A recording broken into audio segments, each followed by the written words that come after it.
Assalamualaikum semuanya. Selamat pagi dan semoga kita semua selalu sehat walafiat. Apakah semuanya masih semangat belajar? Bagus.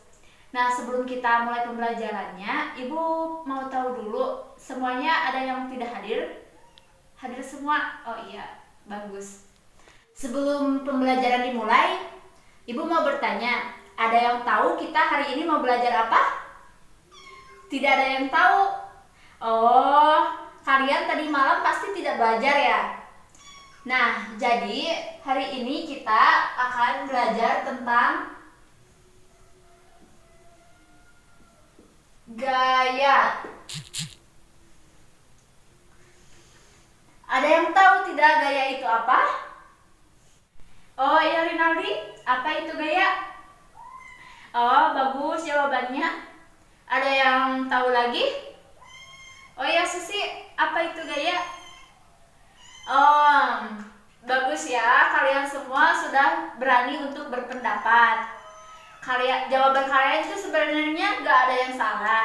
Cuman di dalam pelajaran ini jawabannya kurang tepat karena yang akan dibahas kali ini gaya yang berkaitan dengan benda. Jadi dalam konteks ini gaya menurut IPA atau gaya menurut sains yaitu kegiatan yang berhubungan dengan tarikan atau dorongan yang menyebabkan benda bergerak, berhenti atau berubah arah. Nah, seperti itu. Jadi tadi Ibu bilang apa? Coba ulangi. Nah, betul. Jadi pada intinya gaya yaitu sesuatu yang berkaitan dengan tarikan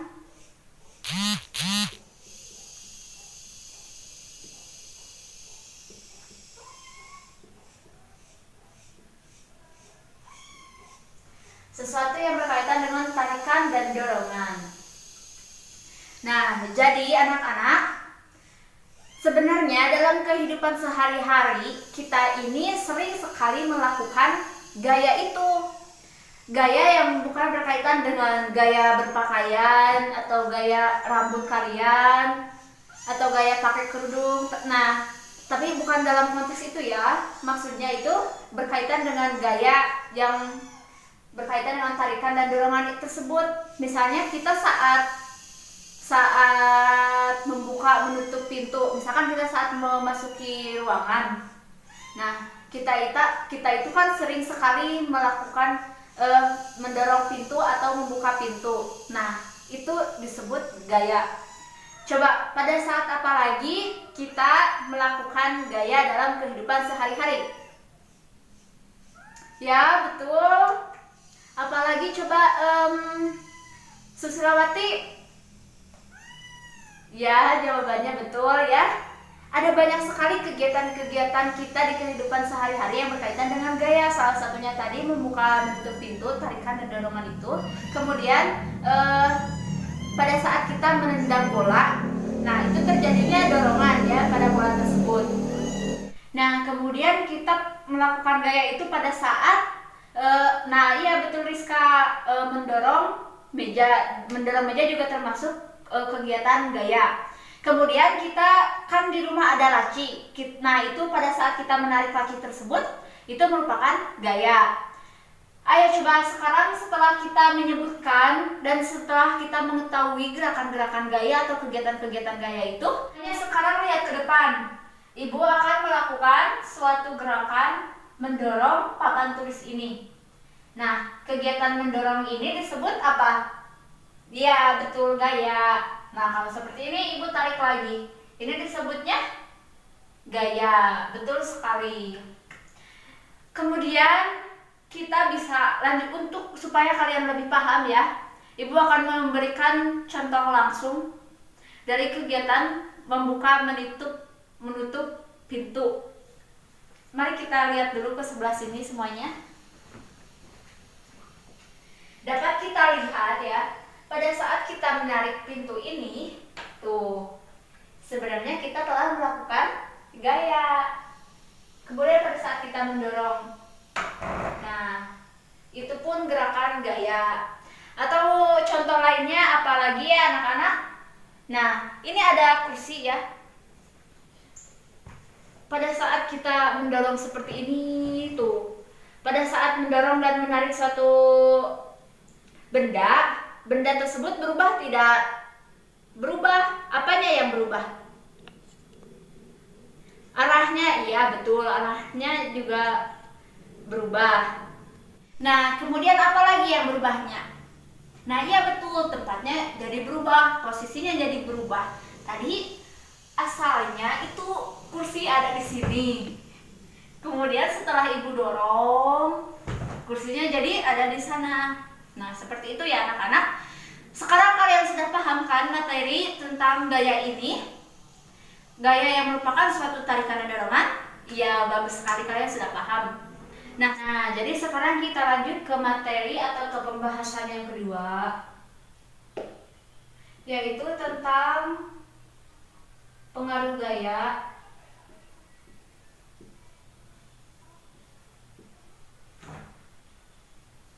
atau sifat-sifat gaya.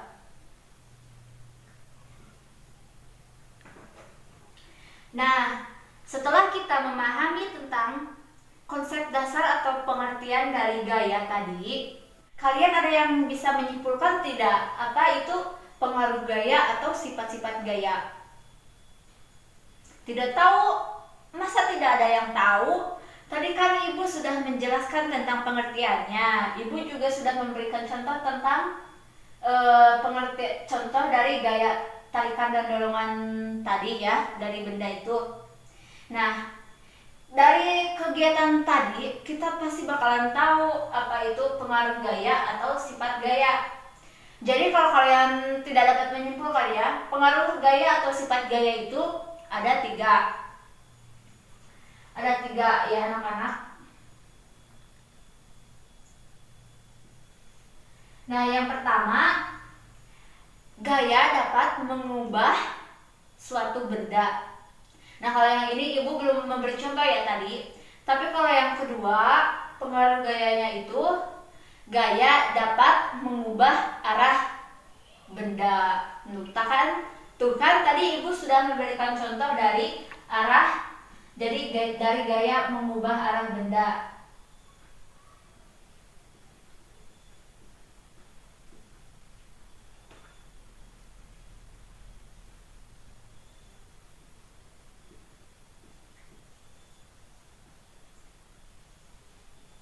Nah, yang ketiga, apalagi gaya dapat membuat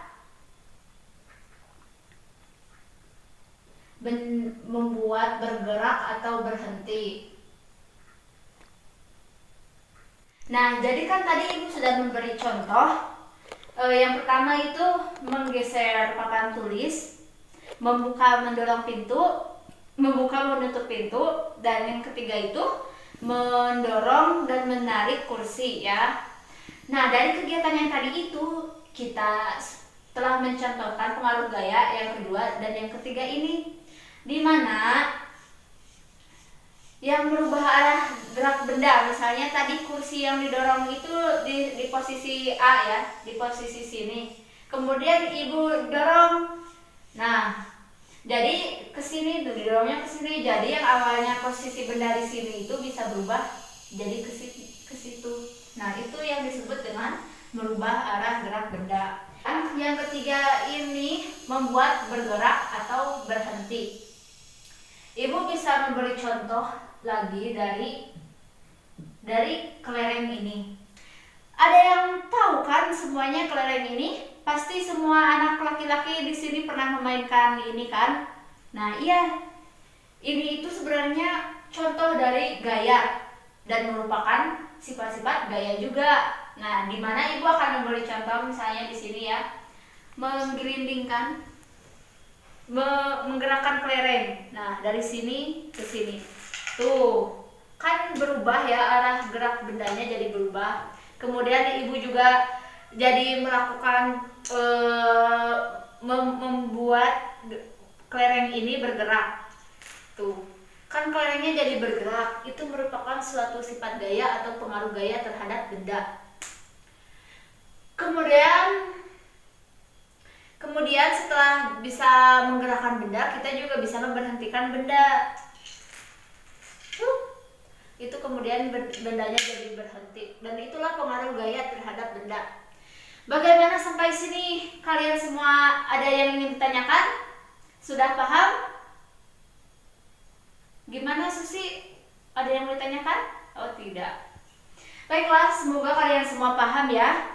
Dan kita langsung saja ke yang pertama ini. Sengaja ya Ibu lewat supaya kalian tadi memahami dulu kaitan sama yang pengertian gaya dan pengaruh gaya yang poin kedua dan ketiga itu sebenarnya ada kaitannya ya teman-teman semuanya.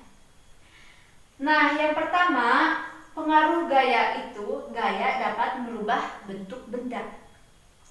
Tapi gimana Ibu? Tadi kan pintunya gak berubah tuh. Misalnya pintunya nggak berubah jadi meja. Ibu akan memberi contoh ya. Ini kalian tahu ini lilin malam ya, atau kalian bisa menggunakan tanah liat juga di rumah kalau ada. Berubah bentuk benda itu misalnya yang asalnya lilin malam ini berbentuk bulat seperti ini, kemudian ibu memberikan suatu gaya terhadap benda ini. Nah sekarang kan dapat kita lihat ya, tadi bentuknya apa? Bulat. Iya betul, bulat. Sekarang jadi bentuknya itu pipih. Nah, kemudian ibu melakukan suatu gerakan gaya lagi, yaitu menarik benda ini. Nah, kemudian sekarang bentuknya jadi seperti apa? Jadi panjang kan? Nah, itu merupakan pengaruh gaya terhadap suatu benda. Nah, jadi seperti itu teman-teman semuanya. Apa kalian semua sudah paham atau ada yang ingin ditanyakan? Nah, bagus. Jadi semuanya sudah paham ya. Jadi mohon diingat ya anak-anak bahwa kita dalam kehidupan sehari-hari ini sering sekali melakukan kegiatan gaya atau kegiatan yang berhubungan dengan gaya. Contohnya tadi membuka menutup pintu, menarik laci, mendorong meja. Ya seperti itu salah satu contoh dalam kehidupan sehari-hari. Masih banyak contoh lainnya atau dalam kehidupan sehari-hari kita. Nah, sampai di sini dulu ya pembelajaran kita hari ini. Ada yang bisa menyimpulkan atau ada yang menyimpulkan tidak pembelajarannya? Nah, iya bagaimana Rinaldi? Nah, iya bagus, seperti itu ya kesimpulannya. Coba ada yang berpendapat lagi tentang kesimpulannya? Risnawati? Nah, iya bagus ya, kalian semua sudah bisa dan pandai dalam berpendapat dan mengungkapkan pemikiran-pemikirannya. Baik, alhamdulillah pembelajaran tentang gaya sudah selesai. Marilah kita berdoa ya. Ibu persilahkan KM untuk memimpin doanya. Silahkan KM. Selesai. Baik anak-anak, sampai jumpa di pertemuan selanjutnya. Wassalamualaikum warahmatullahi wabarakatuh.